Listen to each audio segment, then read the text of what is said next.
Welcome back बच्चों। So in the last lecture of metallurgy हम लोग कंसंट्रेशन ऑफ ओर तक देखे थे, जहां पे ओर क्या हुआ है, कंसंट्रेट हुआ है। Now in the next step ore को हम लोग कन्वर्ट कर रहे हैं टू इट्स ऑक्साइड। दो मेथड यूज होता है, one is calcination, the other one is roasting. ठीक है, कैल्सिनेशन क्या हुआ? कैल्सिनेशन जहां पे हम लोग लिमिटेड सप्लाई या नो सप्लाई ऑफ एयर में हीट कर रहे होते हैं below the melting point of the ore. Roasting में क्या हुआ? रोस्टिंग में भी हीट करते हैं below the melting point of the ore, but वहां पे एक्सेस सप्लाई या एक्टिव सप्लाई ऑफ एयर रहेगा। नॉन ऑक्सीडाइजेबल ओर्स के लिए हम लोग कैल्सिनेशन यूज करते हैं, एग्जांपल कार्बोनेट्स हो गया या ऑक्साइड्स हो गया। ऑक्सीडाइजेबल ओर अगर है तो उसके लिए हम लोग यूज करेंगे रोस्टिंग, जिसमें सल्फाइड्स के ओर आते हैं। ठीक है, calcination involves largely endothermic reaction while roasting involves largely exothermic reaction.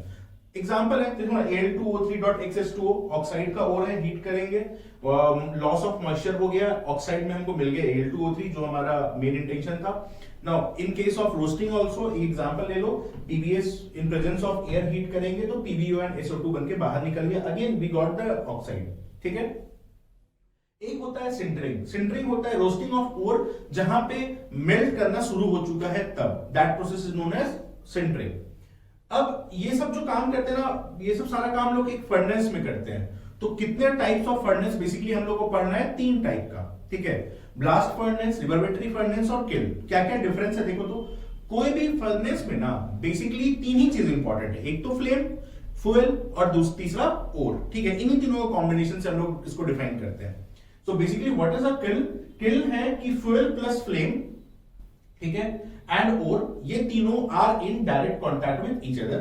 However fusion of ore does not take place in blast furnace. ये फ्यूल, फ्लेम और ओर डायरेक्ट कॉन्टैक्ट में रहेगा, लेकिन वहां पे fusion of ore takes place. ठीक है, reverberatory furnace क्या है?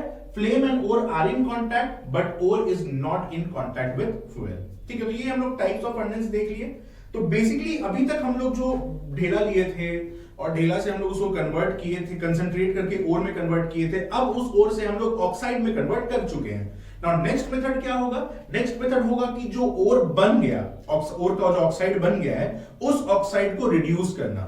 सो द नेक्स्ट मेथड या next step in metallurgical extraction, that is oxide ore को reduce, reduction of metal oxide. Last तक हम लोग देखें कि ऑक्साइड बन चुका है, अब उस ऑक्साइड को हम लोग को रिड्यूस करना है। रिड्यूस करके जो मेटल बनेगा वो इंप्योर रहेगा। सो इसके बाद एक और लास्ट स्टेप आता है, दैट इज रिफाइनिंग। ठीक है, बट हम लोग अभी क्या करेंगे? हम लोग देखेंगे रिडक्शन कैसे होता है। बहुत सारा तरीका है रिडक्शन का, लेकिन उससे पहले एक छोटा सा टॉपिक है इलिंगम डायग्राम, वो हम लोग देख लेते हैं।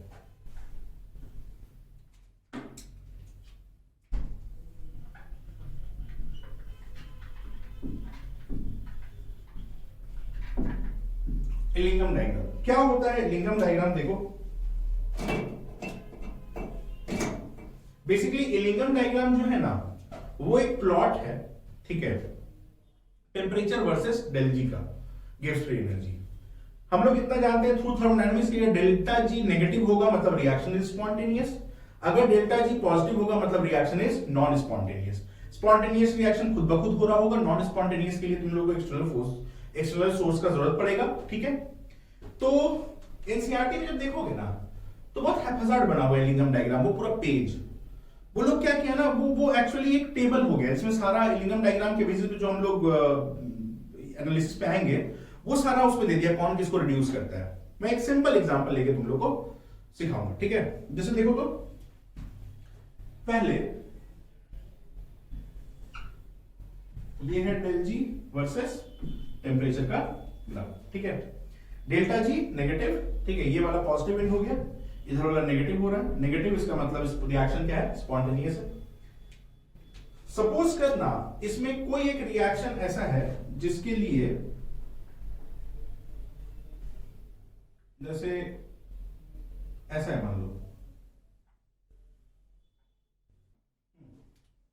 तो इसमें सपोज करो रिएक्शन है, M1 जो है ऑक्सीजन से मिलके M1 का ऑक्साइड बना रहा है, बस रिप्रेजेंटेशन है। ठीक है, उसका एक ग्राफ बन गया। ठीक, फिर एक दूसरा सपोज करो इस पॉइंट पे जाके ऊपर जा रहा है, ये क्या है? ये है कि M2 जो है वो ऑक्सीजन से रिएक्ट करके M2O बना रहा है। क्लियर? सपोज करना ये जो टेम्परेचर है ना, ये वाला, ये टेम्परेचर है 500 डिग्री सेंटीग्रेड। क्लियर? अब इसमें देखो, below 500 degree centigrade, 500 degree centigrade के नीचे, 500 डिग्री सेंटीग्रेड के नीचे क्या हो रहा है ये देख। 500 डिग्री सेंटीग्रेड के नीचे ये जो हरा वाला लाइन है और जो लाल वाला लाइन है, ये तुमको पता चल रहा है कि किसका डेल जी का वैल्यू ज्यादा नेगेटिव है? लाल वाले का डेल जी वैल्यू ज्यादा नेगेटिव है। इसका मतलब लाल वाले का टेंडेंसी, लाल वाला जो मेटल है, ठीक है, उसका जो ग्राफ है, उसका टेंडेंसी ऑक्सीजन को स्नैच करके किसी से भी, ठीक है, ऑक्साइड बनाने का टेंडेंसी ज्यादा है। इसका मतलब ये हम लोग इलिंगम डायग्राम से पता चला, ये इलिंगम डायग्राम के हिसाब से प्लॉटिंग हुआ है, ठीक है। तो इसका मतलब बिलो 500 डिग्री सेंटीग्रेड, अगर सपोज करो मेरे पास M1O है और उसको हम लोग M2 से रिएक्ट कराएंगे, सपोज करो यूज करते हैं, तो ये इससे ऑक्सीजन को खींच के M2O बना देगा और M1 तुमको निकल जाएगा बाहर। ये किसमें हो रहा है? Below 500 degree centigrade. और अगर बिलो 500 डिग्री सेंटीग्रेड ना हम M2O लेते हैं, मेटल 2 का ऑक्साइड, और उसको M1 से रिएक्ट करा रहे हैं, तो नहीं होगा। क्या है? बिलो 500 डिग्री सेंटीग्रेड ये लाल वाले का जो डेल जी वैल्यू है वो ज्यादा नेगेटिव है, हरे वाले का डेल जी वैल्यू कम नेगेटिव है। ऑब्वियसली बात है, ये रिएक्शन ज्यादा स्पॉन्टेनियस है, ठीक है। अब 500, लेकिन अब देखो चेंज, या ऐसे इसमें देख ही लो कि अगर M2O है प्लस M1 लेंगे तो कोई रिएक्शन नहीं होगा। अब 500 डिग्री सेंटीग्रेड, 500 डिग्री सेंटीग्रेड के ऊपर सिचुएशन बदल गया।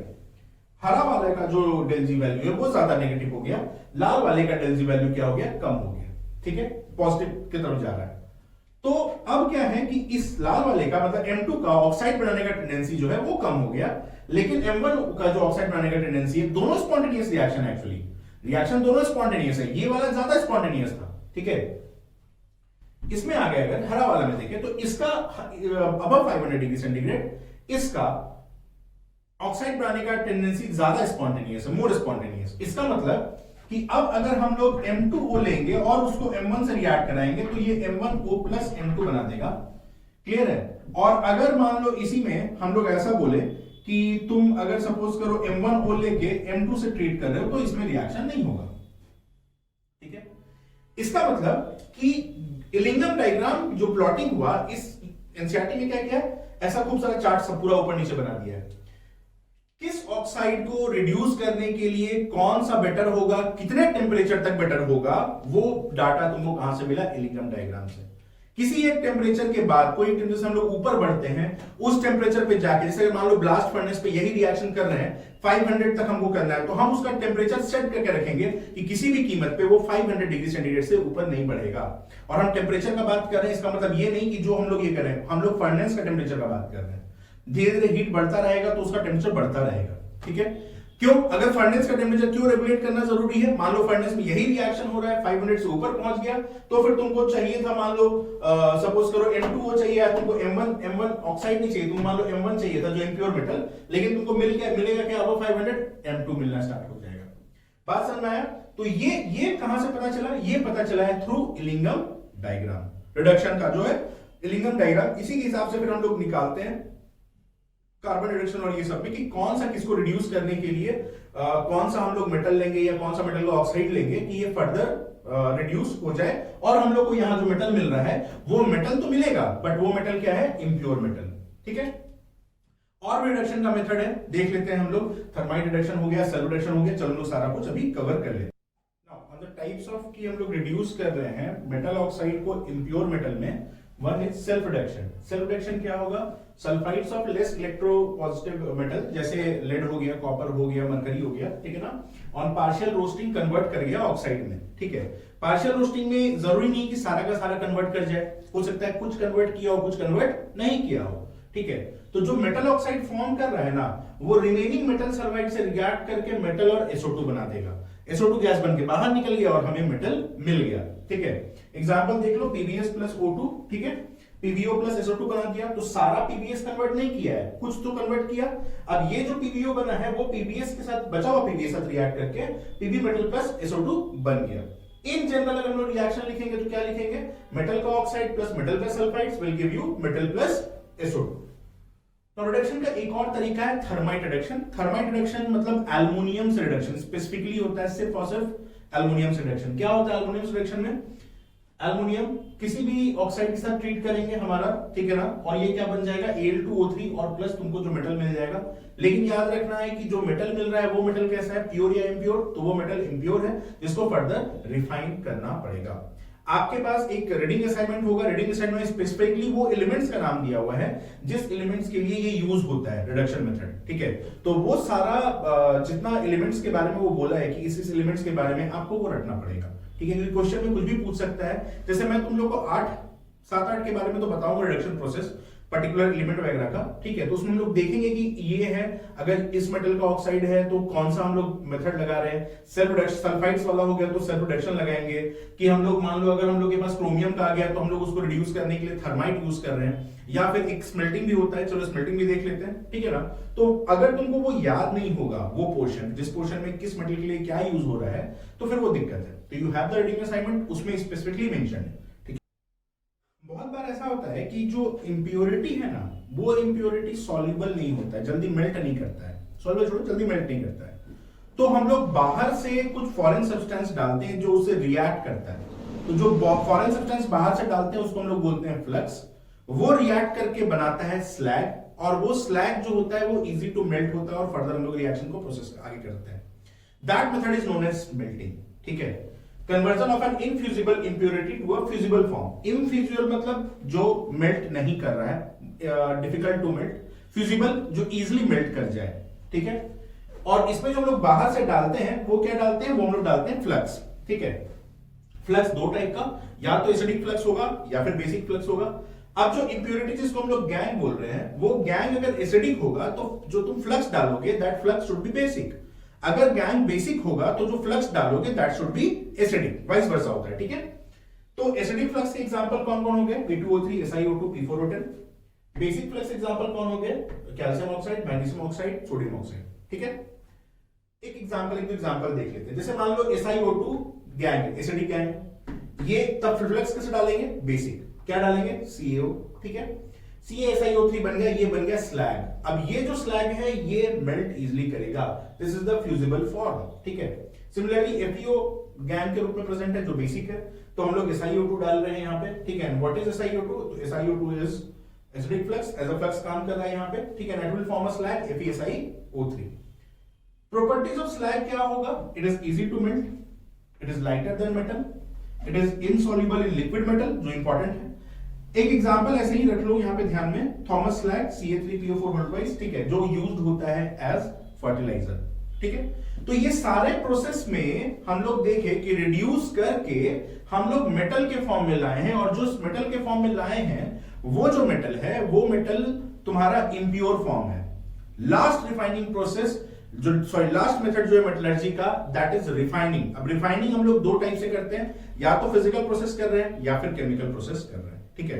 तो will come into the refining part in the next lecture. आज के लिए इतना ही, जिसमें हम लोगों ने अभी तक मेटलर्जिकल एक्सट्रैक्शन में हम लोग उसको कन्वर्ट कर चुके हैं इम्प्योर मेटल में। जो लास्ट स्टेप है इम्प्योर मेटल से हम लोग को प्योर फॉर्म में लाना है, वो है रिफाइनिंग वाला पार्ट, जो हम लोग नेक्स्ट लेक्चर में करेंगे। Till then keep studying, thank you.